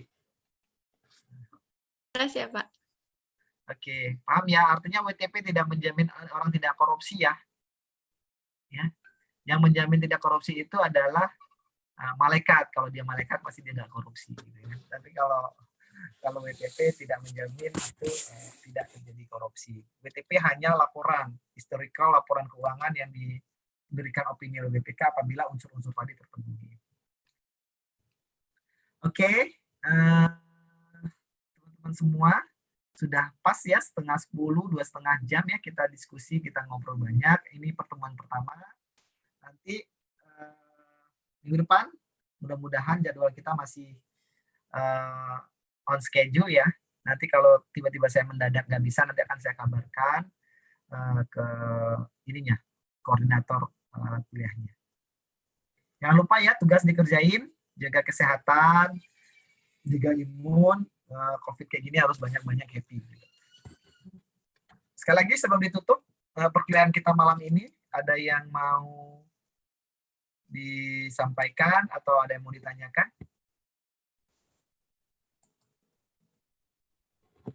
Cukup ya? Benar ya? Tadi absen kita sudah, semua cukup. Sampai ketemu lagi minggu depan. Mudah-mudahan saya bisa segera memberikan materi kepada Aisyah ya. Aisyah nanti materi biar sudah bisa menyusun kelompoknya. Oke ya, Aisyah nanti saya akan kirim ke kamu PPT hari ini sama dengan rincian tugas. Ya, rincian tugas. Ya, baik, ya, nanti bisa disedang teman-temannya. Oke, terima kasih teman-teman semua atas kehadirannya di kelas kita malam ini. Diskusi kita cukup baik dan cukup efektif. Semoga menambah knowledge atau pengetahuan kalian terkait dengan lingkungan akuntansi di pemerintahan. Saya akhirin. Selamat malam. Assalamualaikum warahmatullahi wabarakatuh. Saya izin live ya. Waalaikumsalam warahmatullahi wabarakatuh. Banyak ya, Pak. Ya, sampai jumpa. Terima kasih, Pak. Terima kasih, Pak. Terima kasih, Pak.